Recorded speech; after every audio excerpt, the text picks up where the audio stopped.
Will Goodwin, who's the spokesperson for VoteVets. Will is a West Point grad, an Army veteran who has served in Senator Gillibrand's office and has worked in support of many Democratic campaigns. Will was one of Speaker Pelosi's guests in this year's State of the Union.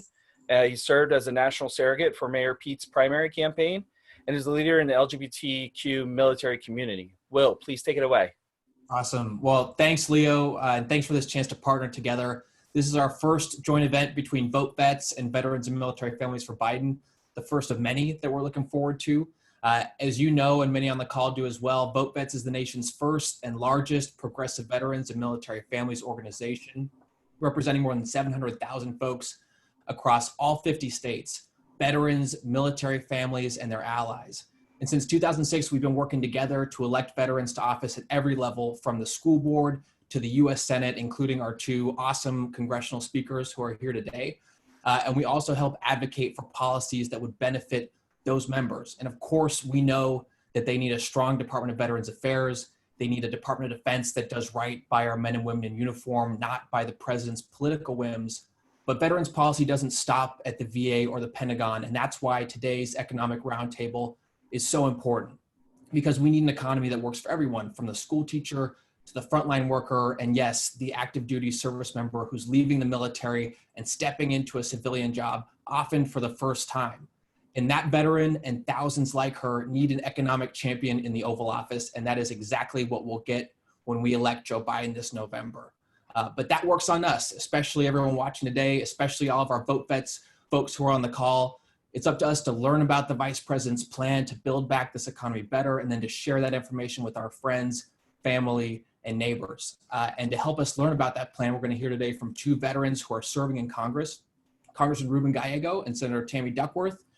It'll come to it as a surprise to nobody who's watching today that at VoteVets, we are obviously very big fans of Tammy Duckworth, a fearless champion for veterans and for all working class Americans whose voice is making a huge difference on the national stage right now, and who we'll hear from in just a few minutes. But first, it's my honor to introduce the moderator of today's roundtable, another veterans champion, Congressman Ruben Gallego, a son of Hispanic immigrants, a decorated veteran, and a community leader who's now fighting for veterans like you every day in the U.S. House of Representatives.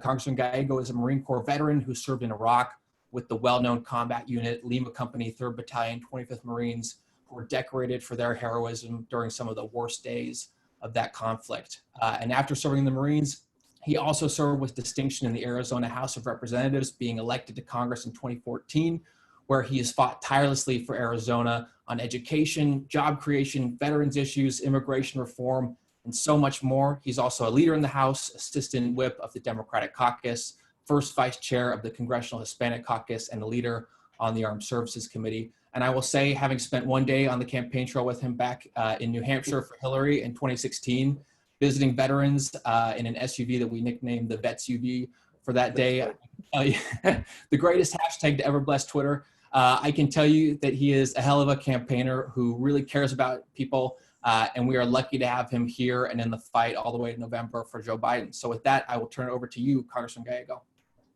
Well, thank you, Will, and thank you, VoteVets, and everyone else that's joined us in this very important conversation. But you hit it right on the head. We can't have strong national security without a strong economy, and that economy just can't be reflected in how high or low the stock market hits. It has to do with the everyday working family being able to both live and thrive comfortably. We can't have an economy that has people bragging about their stock portfolio when people can barely stock their home with the food that they need. You can't talk about a strong economy when CEOs are getting great bonuses, and yet the grocery store worker and the factory worker that was considered essential gets no bonus for helping keep us fed and alive. And this is personal for me too. Prior to ever being a member of Congress, being a state rep, I was one of those essential workers as a young man. I worked at a meat packing factory, and I got paid the whole $9 an hour, which I thought was great money then. And it was hard work. It was hard work, but I provided for my family. And to think that I at least had the option. And now many people are being forced to go and work as essential workers and are getting the low wages that come with that. and yet we all get to live the benefit of that.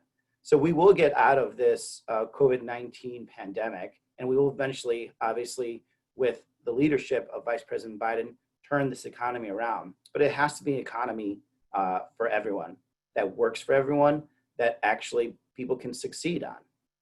And that's only going to happen if we can have Vice President Biden and a House and a Senate that's in concurrence and agreement with him. But before we even go there, we have to introduce the main star of this event, Senator Tammy Duckworth. And more than anything else, she's really one of my closest friends, advisors, and really has been a mentor to me.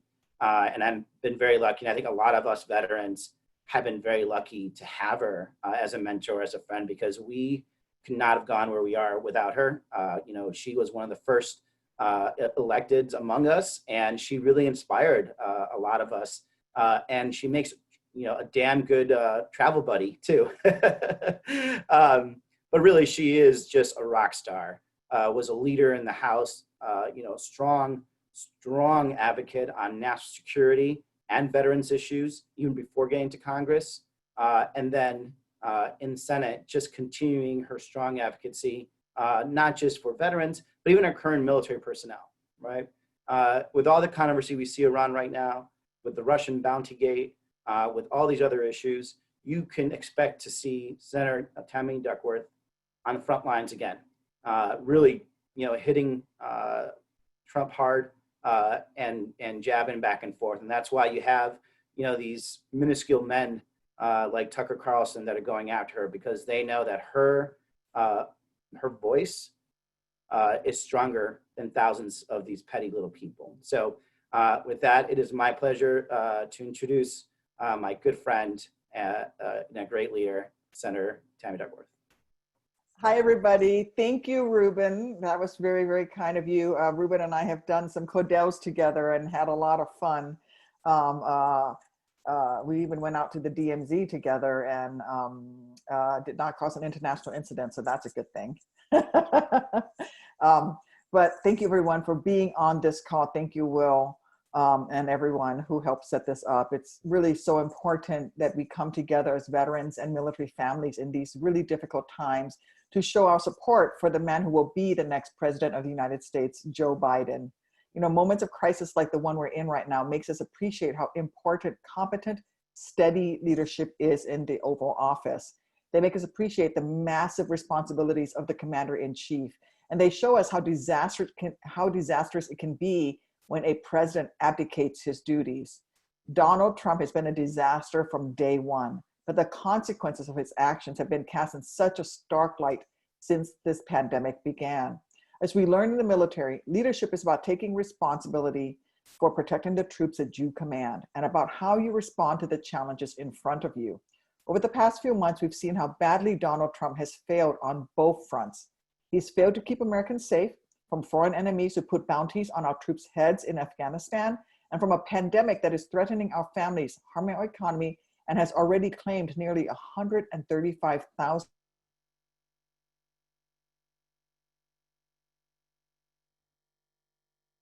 American lives. And the reality is that too many of our friends, relatives, neighbors, and fellow veterans who we've lost to COVID did not have to die. Right now, millions of Americans are going through economic hardship, worried that their children may go hungry because of a disaster that did not have to happen. Nearly 50 million Americans have filed unemployment claims at some point in the past few months, and many people in communities across the country, including in my own home state of Illinois, remain out of work or have taken pay cuts or lower paying jobs so they can keep some money coming in to support their families. Just as he might, there is no denying that Donald Trump has led us right into an economic and public health crisis. And I just keep thinking about how it really didn't have to be this way. Donald Trump did not have to ignore the warnings of medical experts or of his intelligence briefings, right? He did not have to ignore the pandemic spread. He did not have to challenge science, and he didn't have to badly bungle the response effort. Now, our country is being hit harder than anywhere else in the world. And it's become clear that Donald Trump doesn't have a plan to reopen the economy or to help working families who are struggling to get by. Well, Joe Biden does have a plan. His plan to help America will help America recover, and he's provided a roadmap to get us out of this crisis. His plan will help us get through the pandemic, but it also makes important long-term investments to build back a better, more inclusive and stronger economy for everyone. That's important because even before the coronavirus swept across America, the economy was not working for so many working people, and it left many Americans behind. We can't simply go back to the way things were. We have to build back better. Joe's plan does that not only by creating millions of new jobs, but also good paying jobs that you can raise a middle-class family on. His plan will revitalize manufacturing. It will ensure that the future is made in America for all of America by all of America's workers. He'll make a historic $300 billion investment in research and development. Estimates indicate that investment could help create 3 million new jobs in communities across the country. And when we spend that taxpayer money, we should make sure that we are buying American-made products and supporting American jobs.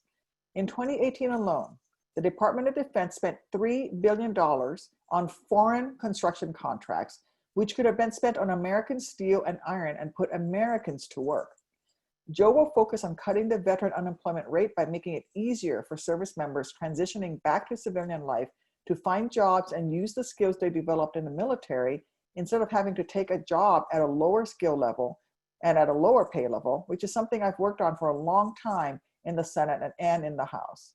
He's proposed a new program to provide financial support and technical assistance for military spouses who want to start or grow their own small businesses, better enforcement for hiring benchmarks among federal contractors and subcontractors to hire veterans, and new action to stop bad actors from taking advantage of veterans' GI benefits.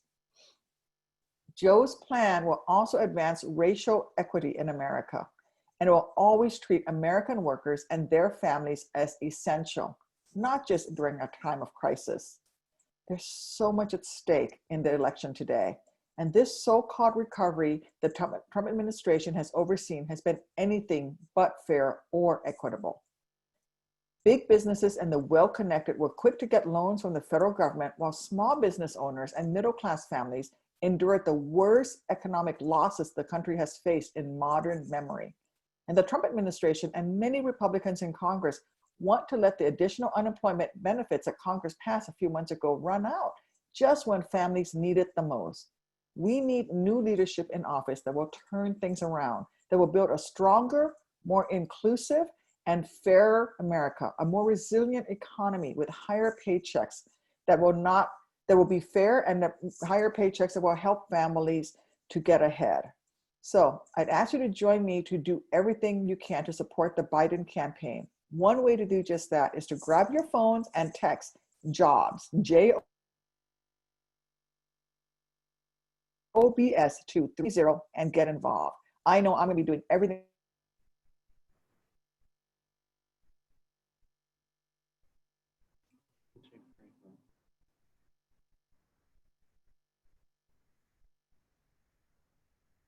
Okay, did we freeze? I think the senator is frozen. That I can to get involved. Okay. Yep, back to you. You froze. I could hear you, but you froze.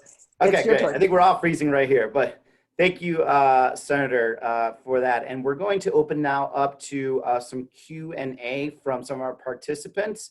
And I'll call on you and I will have the Senator respond. First up I have is Mr. Chris Winters. And I'd love to hear your question. Well, thank you very much. I appreciate it, Representative Gallego, and thank you for your service, and also Senator Duckworth for both of your tireless efforts to help our nation's veterans. As mentioned, my name is Chris Winters. I'm a former combat disabled veteran with the U.S. Army, and I currently live in Tacoma, Washington, working here in the beautiful city of Seattle, Washington as we speak. And I'm a proud member of the International Union of Painters and Allied Trades. I assisted in founding the Painters and Allied Trades Veterans Program, or PAT-VP, which we facilitate marketing to active duty Guard Reserve members and their spouses. helping to transition those service members, veterans, and their spouses into apprenticeship programs. Through state and federally recognized pre-apprenticeship career skills programs, or CSPs, if you will, under the memorandum of understanding that we have with the federal government through the DoD, and thankfully to say in this state with our Guard and Reserve. Hats off to you, Senator Duckworth, recognizing our Guard and Reserve members as well. I think it's important that when we train veterans to think about their next career leaving the military, that we take a look at those careers in manufacturing and skilled trades and where they actually exist, and what we've done to more ensure that that work stays here in the United States through stronger ties with the Buy American, Build American considerations. You know, we've done a lot to assist the United States in updating some of those things that support that might not be widely known, like the National Defense Authorization Act. I know with the IPAT, we've worked at least the past few years in updating the NDAA twice to recognize the utilization of apprenticeship. And the fact that that recently, as of the NDAA for 2020, recognizes a 20% goal utilization, specifically for the transition of military personnel into those programs on federally funded jobs or careers, if you will. So it's a goal objective to hire and train and employ returning warriors into these skilled trades opportunities to support that objective. So my question would be, you know, what kind of an investment would Joe be making towards manufacturing here in America, and how we can finally make Buy American and Build American a reality, right? Realizing some of those things. Thank you for the question, and thank you, and hua. Hua. I know the Marines say it differently, but whatever, Ruben. But you know, he starts off with Buy America. It's a pretty basic idea that Joe Biden starts with. When we spend taxpayer money, we should buy American products and support American jobs with American dollars from American taxpayers. Trump likes to talk about Buy American, but his actions have made matters worse. During the first 18 months of the Trump administration, the annual rates of offshoring our commitment to Buy American more than doubled. Joe will strengthen our commitment, including by closing loopholes and cracking down on waivers to the Buy American requirement. And he will make a $400 billion procurement investment to power new demand for American products, materials, and services, and invest in research and development.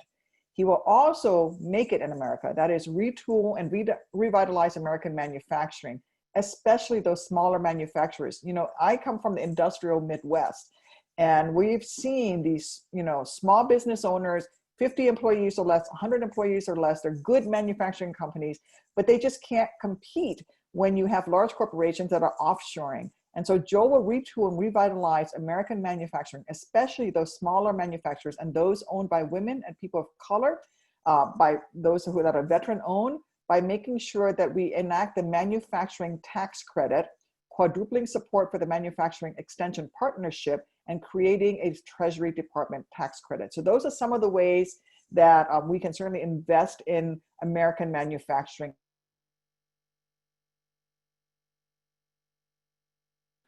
Great. Thank you, Senator. Now I have next is Greg Douquet from McLean, Virginia, with a question. Yeah, well, thank you, Representative Gallego. I mentioned earlier that 200. Oh, you're there. I can hear you. You got me? Okay. I got you. Keep going. And Senator Duckworth, it's so nice to see you, ma'am. My name is Greg Douquet. I'm a retired Marine. I now run a small business that consults at the intersection of national security, veterans, and technology. And I'm also the co-director of the Veterans Advanced Energy Project, a nonprofit that we recruit, equip, and empower military veterans to understand the importance of the evolving energy landscape to our future security and prosperity. Of course, a big part of our rebuilding our nation's economy, as you've just described, Senator, and our national security depends on investments in research and development of new technology, and particularly manufacturing. For example, lithium-ion batteries, as you know, are an essential component of electric vehicles. Today, we have approximately 1.4 million electric vehicles in the US, but by 2030, it's estimated we could have as many as 125 million electric vehicles. we face a serious shortfall in our capability to meet these objectives unless we grow an organic U.S. capability to manufacture lithium-ion batteries. And of course, these batteries also power U.S. military equipment, such as tactical radios, thermal imagers, electronic countermeasures, and portable computing. So there are national security implications. Problematically, today, we're dependent on China for approximately 80% of lithium-ion battery supply chain. Not good. So the question is, what will Vice President Biden do with respect to investments in research and development so that America can regain its leading role in high-value manufacturing and technology? Thank you. Thank you. So he has addressed that in his plan, and he calls it Supply America. And that is exactly what you said. Joe will bring back supply chains for critical equipment so that we aren't dependent on China or anyone else with the production of critical goods. I think that's really critical. And I remember Ruben and I served on the House Armed Services Committee together. And Ruben, I don't know if you remember this, when we were asking questions about the F-35 supply chain. Oh, yeah.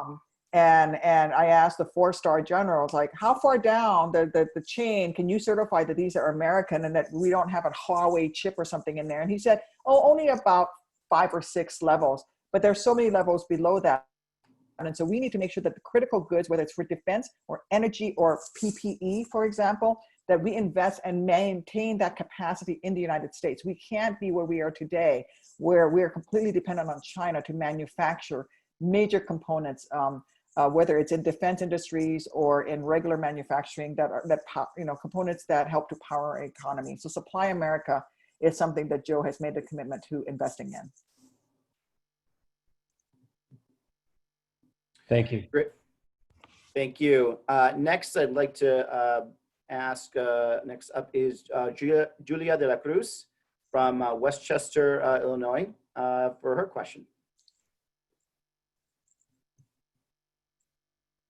Hi, everyone. My name is Julia de la Cruz. I'm a Army veteran. I'm also a union bricklayer currently here in Chicago, Illinois. So my question is, how does the initiative plan to give manufacturers and workers more of a fair chance to compete for jobs within the market share in the construction industry? Well, he's going to definitely push to make sure that we retool and revitalize American manufacturing, especially by investing in smaller manufacturers and those that are minority owned. So extra attention will be given to women-owned, minority-owned, veteran-owned businesses, because we know that veteran-owned businesses tend to hire more veterans, and minority-owned businesses tend to hire more minority workers, and that is so critical. And that's how you can spread development and economic growth throughout the community. Is you can't just rely on the same national chain, of manufacturing companies over and over again if you want to do an infrastructure project, for example. And so by investing in American infrastructure, but then making sure that we put the investment into minority, woman, veteran-owned, disabled-owned businesses, we're going to be able to grow that native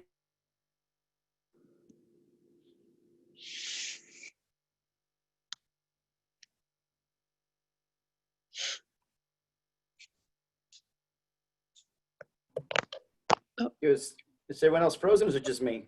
Yeah, I think it was frozen for a second. Okay. capability that we have frozen, but I can hear just fine. Okay, there you go. You're back now. Yep. Santa Maria. Okay. Thank you, Senator. We got you frozen, but I think we just missed like one sentence, so I think we're good on that. Yes, and thank you, Julia, for your question. Next, I'd like to ask Tim Berry from, I'm going to say this in Waxhaw, North Carolina. Is that right? Yeah, that's correct. Oh, okay. Tim, you're up for your question. Hi, Senator. My name's Tim Berry. I'm a West Point graduate and U.S. Army veteran. I currently work in the big tech sector. My question is involving just a lot of things you're speaking to as far as like capital investment opportunities for like more like marginalized groups. 57 million Americans are part of the gig economy. A huge number of them would like to eventually at some point become like a startup, but like less than 1% are Black to have the capital investment they need to start their own startup. like less than 3% for women. As it pertains to like the gig economy, how is Vice President Biden thinking about these issues as a surrounding labor protections, where you have like different big tech companies that are able to like basically benefit from a lot of gains in these disruptive industries, but they don't deal with any of the downsides in terms of like healthcare, basic labor laws, et cetera. So I was wondering what his thoughts are on that. Well, I think this is where his work with the legislative branch and the work that Ruben has done in the House and I've done in the Senate is really going to be critical, where we do protect gig economy workers. And so that Uber drivers, for example, aren't just seen as, it's just a software service. Uber says, well, they're just a software service. They're actually, these people are, independent folks, and they don't owe them any, as you said, health insurance or any of those other benefits of that an employee would normally get. And this is where I think the Biden administration will work with Congress to make sure that we enact laws that protect gig workers and give them a recognized status. And I get into this issue too, not just even with gig workers, but with franchisees. I'll go to McDonald's and McDonald's will say, well, we can't tell our franchisees that they can't enforce anti-sexual harassment rules. And I said, you can tell them how many pickles to put on a hamburger. You can tell them not to allow their workers to be sexually harassed. Let's get real. And this is where, Joe Biden, with his many years of experience in the Senate, will work just with the legislative branch to make sure we pass the appropriate laws in order to protect gig workers. But I will say that when it comes to manufacturing, for example, by supporting creating a manufacturing extension partnership, quadrupling their support for that, and creating a Treasury Department credit to get more minority owned, women owned, disabled veteran owned businesses the opportunity to be entrepreneurs, we're going to be able to get more diversity within the marketplace and within the manufacturing community as well.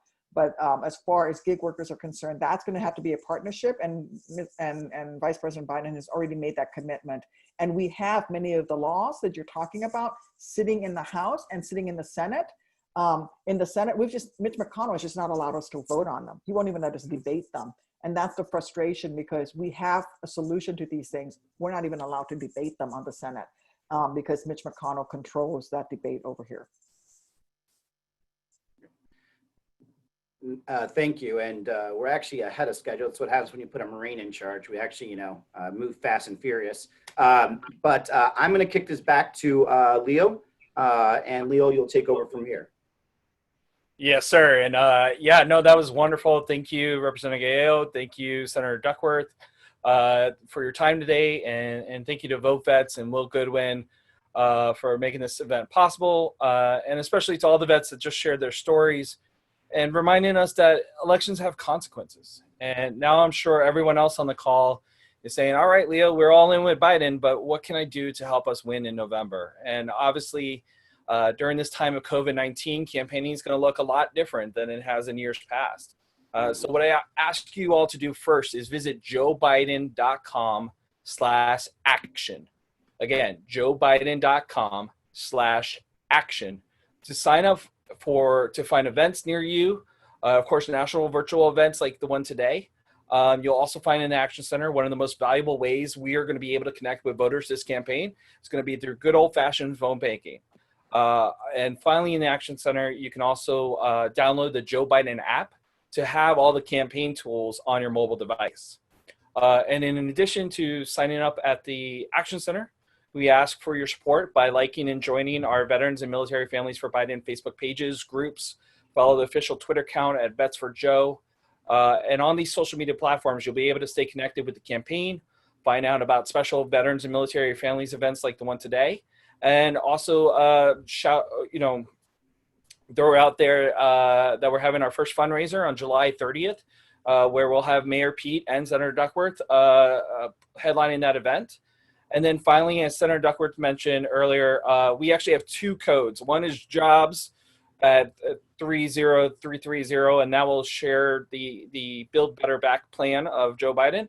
But also VETS, VETS, at 30330 to learn more about the Vets and Military Family Program. And with that, I wanted to say thank you again to everyone that's made this event possible, and hope you all have a wonderful day.